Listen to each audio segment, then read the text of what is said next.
All right. We are live on LinkedIn. We are talking about building in public while building in public.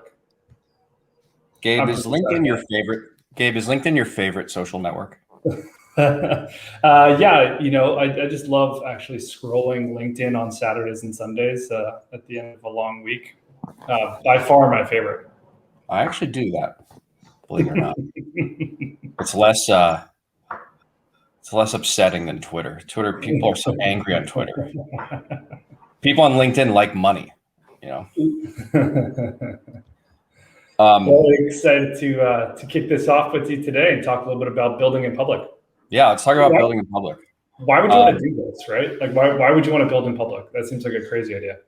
Yeah, I mean, this is my fourth company, and I'll tell you, the first three we were definitely not building in public by design. But I think it's a cool idea. I think it's you have this concept of sharing with your community and the broader public the the good stuff and the bad stuff, and it's a little counterintuitive to folks who are used to being so secretive. But I think it's a cool idea. I mean, Gabe, what inspired this? Like, some other projects that do this well, right? Yeah, I mean, I think that if we go back in the rewind machine, like if you go back, let's say a decade, like you have like entrepreneurs like ourselves, where basically like the idea was that ideas and like operating procedures, like these things were like closely held secrets, right? And maybe that's like a leftover from the way in which like corporations were run 50 years ago. And this idea that like ideas are precious. And over time, with the proliferation of the internet and the proliferation, I don't know why I'm having trouble with that word today, proliferation of information now spread globally, like ideas are cheap, right? It's all about like execution and building a brand and building community. And so I think that that's kind of like where this idea started was the idea of like building a following, building an audience that really wants to root for you and cheer for you. And it's kind of at the intersection of like, I'll say like, entrepreneur support group and also like feedback from users and customers.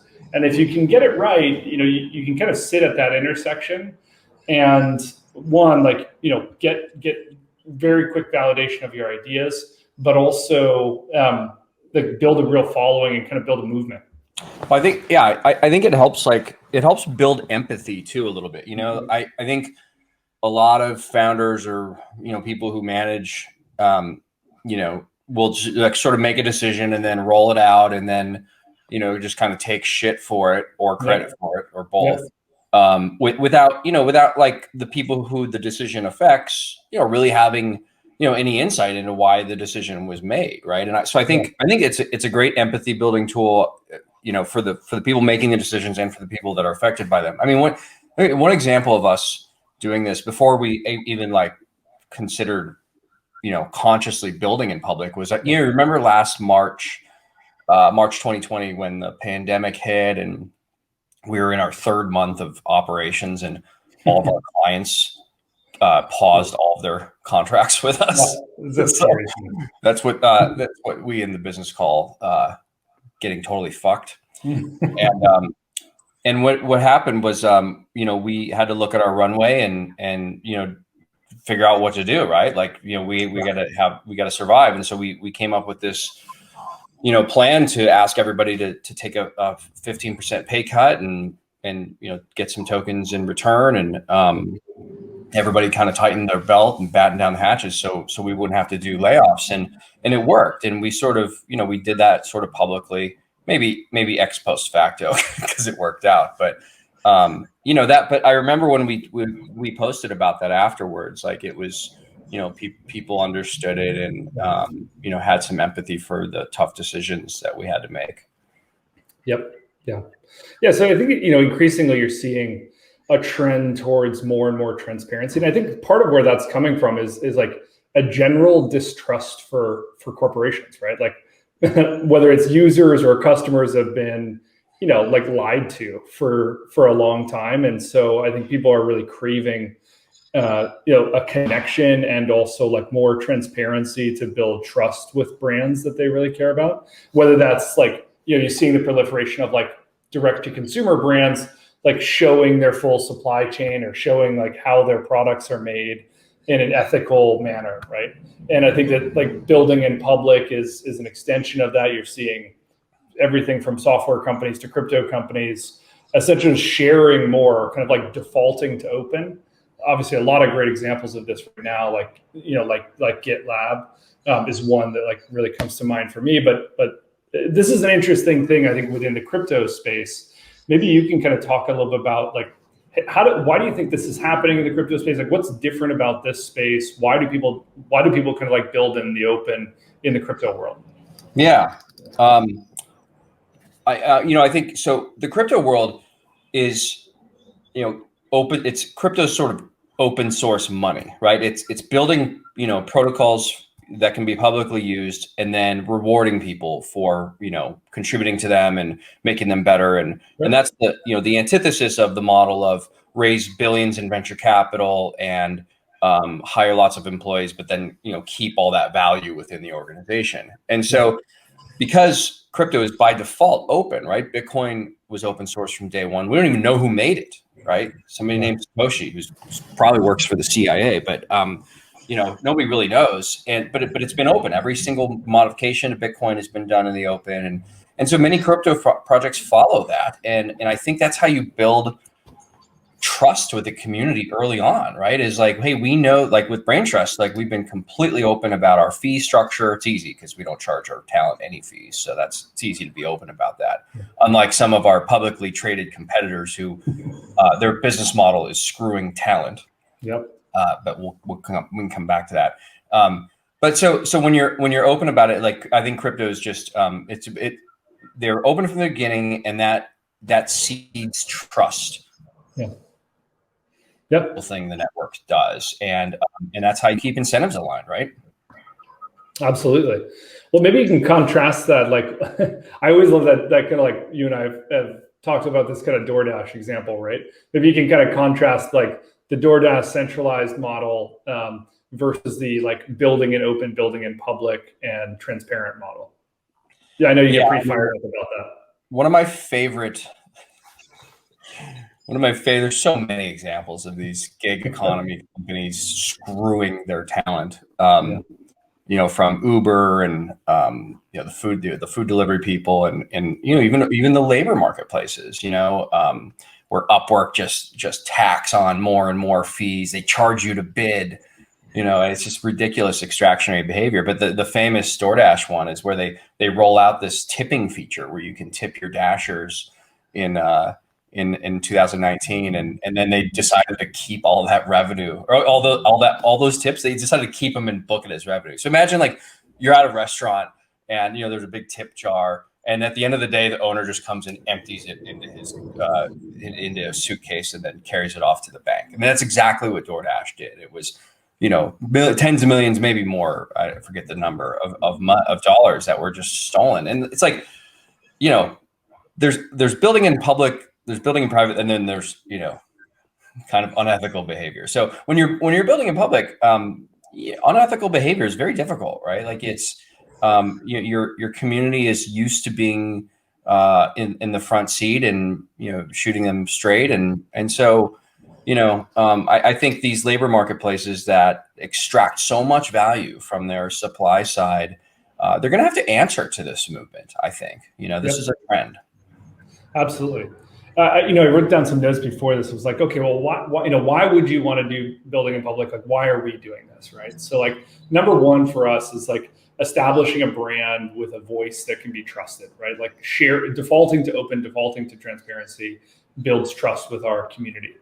I think that the second thing is what we found is by sharing more, we see that our community engages more. So there's the second part, which is like, when you share more, then the community actually like gets excited to help solve problems with you. And then the third part, which is really interesting, especially for early stage companies or anyone developing new products for new markets, is getting early and very fast validation from your community or your users. The fourth thing for me is around like developing a moat, right? Increasingly, like software is easier and easier to build, like, and that's not really the moat anymore, right? The moat now is like community and engagement and brand, especially in the world of crypto. Is like everything's open source, right? You could literally copy the source code and like launch the new thing the next day. What you can't copy is distribution, and you can't copy community. So that's a really important thing, is like developing that strong mode. And then the fifth thing is this interesting thing. It's kind of counterintuitive. Is actually like developing accountability. So when you're sharing more, you're saying, "Hey, here's where we're going. Here's what we're doing." You can't hide from that. You can't say you're going to build something for your users and then just not build it if you've built that kind of trust. So there's this cool thing, which is like having accountability with your communities, which again, like goes back into that area of like building trust with your community. 100%, dude.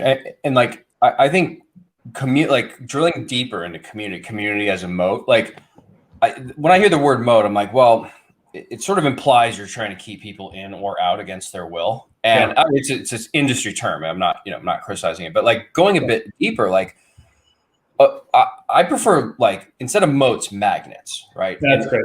And if you're and what's the magnetic power of these business models? It's delivering value, right? It's value, because if users aren't getting any value, they're going to leave. That value could just be social. Maybe they just like, shooting the shit with you in Discord or Slack. That's fine. Plenty of people do. Maybe part of the value is, being part of a movement where, you're replacing the middleman. That's great too. But I think a big piece of the value, especially with Braintrust, is we're collapsing the middleman who was extracting 30, 40, 50%, like the Fivers and Upworks of the world, and just like beating the shit out of their talent networks, with fees and paper cuts and financial punishment.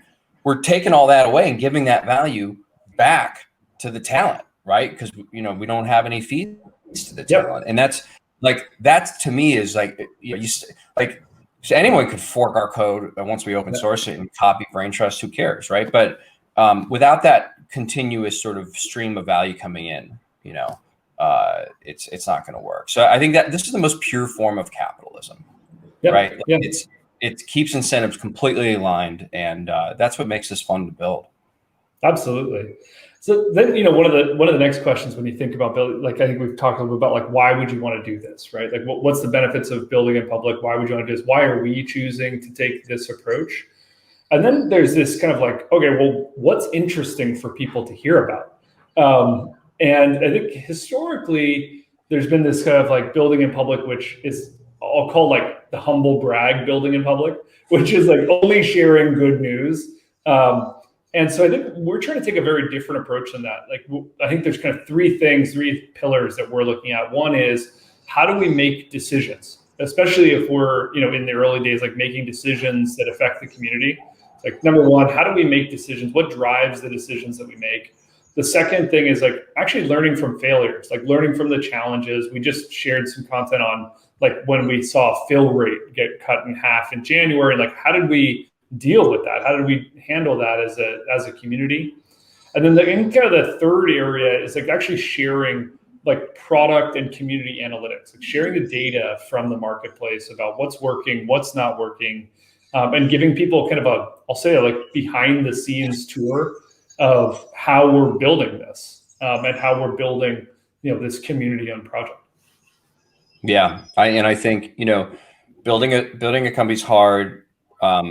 It's always a roller coaster. Good things, bad things happen, and we look forward to sharing that stuff and getting people's feedback. And the crowdsourcing a lot of this stuff is people help you think of solutions maybe you wouldn't have thought of with just your executive team. Absolutely. Well, hey, I'm really excited to be building in public with you. I get to build with my best friend, and also like we get to have this amazing impact on people around the world. I love hearing the stories, right? Like we've now sent millions of dollars around to 100 countries, to people all around the world to be working with, major Fortune 1000 companies. I get up every day excited for this mission to spread the economic opportunity more equitably around the world. So thanks for all the work that you're doing, man. Really excited to continue to be building with you. Likewise, brother. Love building this with you, and we have just an incredible team and just amazing, outstanding community, and we're off to a great start here. Bye for now. Bye bye.